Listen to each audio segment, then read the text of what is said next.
really liked me for some reason, and we got talking about the book.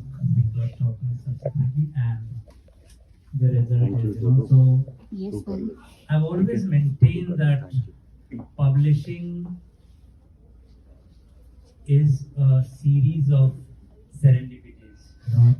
From right from the first book I published 23 years back to this one, a series of coincidences, friendships made in the course of the work, the launch, everything.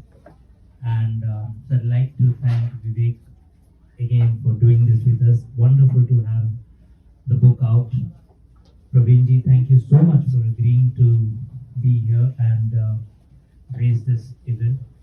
Soumya is of course my comrade in arms, and I wish I could tell everybody that she's the reason I'm late today, but no. Soumya. Promise not to give me away. But I won't do that. You don't give a rat on your colleagues. But thank you all for coming. I do hope we'll have a good discussion. Soumya, of course, will lead the discussion. I'll join in with my questions and all. I'll have the benefit of the first question on it after, of course, Viveck has given his opening remarks. Before we get to the event proper, a request to all of you, please buy the book. This is my sales avatar, not the editorial avatar. Please buy the book. You'll hear people say that fiction doesn't sell. I'm trying to prove that wrong in my own limited way. It's a tough battle to be fighting because everybody says, just give us business books, just give us self-help books. I think there's a world beyond business and self-help. Those are good books, but there's a world beyond that. That is the world of the imagination, which is what fiction stands for. And unless you buy, unless you tell people to buy, it's very difficult to sustain. So I'll tell my colleagues here at home bookstores to shut the door so that nobody goes out here from this without a copy of the book and invoice. Thank you so much. Viveck. Will I use this? Yes. Okay. Is it working? Yeah. So let me start the evening by saying this, that I'm so much besides myself, being in your presence, friends, family, all of you. Thank you very much for being here. Coming back to the book, let me start by thanking Sankalp. I think it all started with him, and in a way it will end with him. And then the lady sitting next to me, who took me back to literature class for a lot of T's to be crossed, and I used to be daughter, which I wrote a couple of times. And This is a polite way of saying I was too critical. It's a pleasure to be here and with Viveck, Shantu and Sanya and all of you. In fact, I read the manuscript of this book long back. I was visiting Bhopal after Delhi posting, and I read his manuscript, and later on again read it, and now the book. So I was impressed by this book for a number of reasons. It's not just fiction. It combines spirituality, combines strength. It inspires people, especially I think it will inspire the younger generation to follow their destiny, follow what they want to do in a balanced manner. You know, more the combination of the spirituality and materialism, which is required and which we found little missing in the now every generation thinks that the coming generation is not so good, but the coming generation thinks that generation previous to them is not good enough. yeah. Unless you get old, Yes. then you realize that your father was correct, what you were saying. I'll just ask one question. Sure. Shoot. We've heard of the time traveler, as Soumya was mentioning to me.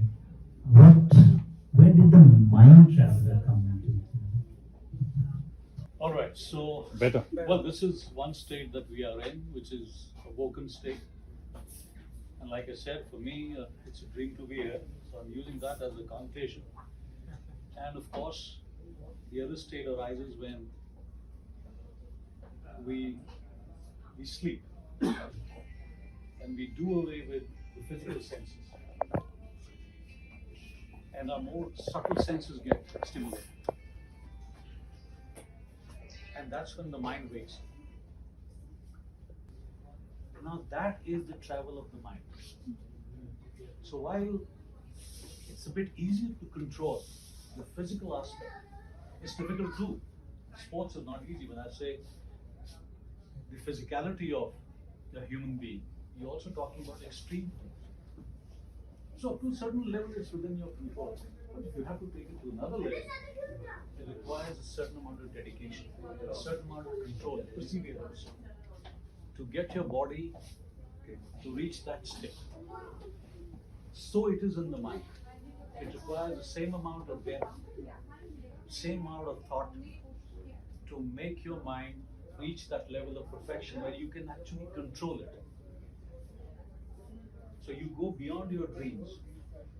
So the essence of this book, if you see, is that when, I don't know how many of you have read it, but I'm sure that when you read it, is that the monk tells Sankalp that, okay, the physical aspects are now over. You are a kendo master, you're a great swordsman. You reach a certain point of stillness in the mind. But the last is mastering the mind. And to catch that sequence of how he masters the mind, you have to go through the book. Because he goes on a journey which is actually happening in the mind. So the last conquest that he has to do is of the mind. That's how the mind travel came. Great. Wonderful. I was just thinking, just the way you're speaking right now, you come across as such a thoughtful, sort of philosophical soul, and I think that reflects in the writing also. When did you first become interested in Buddhist philosophy and, of course, Tibetan culture, folklore, history? So I was not particularly drawn to Buddhism as such. Per se, I wasn't. But there were two interactions. One that happened in Leh. I remember I got a chance. I had just traveled out to Leh quite alone, and there was a senior army officer who had talked to me about the Tikse monastery, and he said that he had some very interesting facets in that monastery. So I went to Leh, and then we drove to Tikse, which is about 20 kilometers from there, and I met a monk, a man who was aware of the scriptures. And we had one session of interaction. While I was trying to understand what he was talking about, he just jumped onto and said, "You been to Hoshiarpur?" I said, "No, I haven't." He said, "Have you heard about the Bhrigu Samhita?" I said, "I've heard about that." I said, "But how come?" He said, "That's the base text of what I'm talking to you." And he was giving me an explanation about the Kangyur text. So I don't know if you're aware of tenets in Buddhism, but there are two main texts, the Tengur and the Kangyur. So the Kangyur are supposed to be the spoken words of the Buddha. And we were talking about that, and particularly when he talked about this Bhrigu Samhita, it's about things that happen in the world and how they happen and what is the reason for it. So the interesting part is that why things happen and the reasons behind it. Now that is conveyed in a sutra called the Kal Chakra, or the Wheel of Time in the Kangyur text. So we were talking on that. So that kind of got me interested. And you see, Buddhism is a stem. The Indic religions per se, or the philosophy of Hinduism, Shaivanism, Kashmir Shaivanism, it is the basis. And Buddhism stems out of it. And the Kal Chakra Sutra is Tantra. It's a tantra. So that's how. So that's what I find very interesting about your book is even though spirituality, philosophy, all of it really permeates every page. The writing is so accessible that it would appeal to wide audience across age groups, and it's very interesting that the first buyers of this book were probably very young readers at the senior school. What was that experience like? What was their response?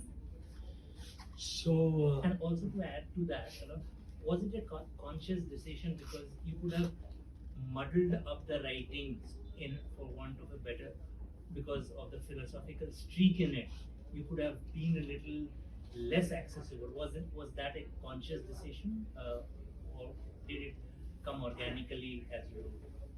so I think that's what you asked me is the most pertinent question in writing of this kind. See, you are meeting people. That's an experience you're getting. You're reading text. That's a technical experience that you're getting. Now, the technicality for you to understand yourself is not a one-day job. It takes months. You see, like they say that every line says something or reads something, but what it doesn't say, you have to understand. The subtext The is subtext is more important. Now, for example, when I'm talking about the Kal Chakra Sutra or the Kangyo text, so very simply I've told you about it. But, the most difficult part is to keep the scholarly approach intact, yet make a narrative which is simple to understand. So you spend more time in trying to simplify things in your mind so that the scholarly part of that is kept intact, and yet the narrative is approachable and engaging. See, more important than everything is that the narrative has to be engaging. I know, being a reader, that every time I go through the page, and I mentioned that to you, that every page should have one sentence and two words that hold your attention on that page. So every time you're turning the page, I don't want the reader to go through one entire page without getting a literary meaning out of it. So either it will be a sentence or a word which has to spark that, yeah, I read this page and I got something out of it. So that is the most difficult part of, picking up a text like that and then making it simple to understand and getting on with it. so clearly very diverse mythological influences Struggle. have seeped into It's about your struggle. writing. It goes to Ramayana, it goes to, the last I was talking about is Guru Gobind Singh. Yeah, you told me. We had that chit chat on the phone. Look at his life. So you pick up all these figures. Nowhere will you see anyone attaining something without going beyond struggle. It's not just struggling, it's you have to go beyond struggle. So that's the essence. And perhaps these diverse influences are the reason why it's very hard to slot a book like this. It's not spirituality through and through. It's not a Bildungs Roman through and through. It's a mishmash of a lot of stuff. Was that one reason why it appealed to you while you were commissioning the text? Yeah, you see, there are a few reasons. One of the sentences that we had right at the beginning is that it was a very difficult to slot book. And the moment as an editor you come across something that's difficult to slot, it becomes interesting.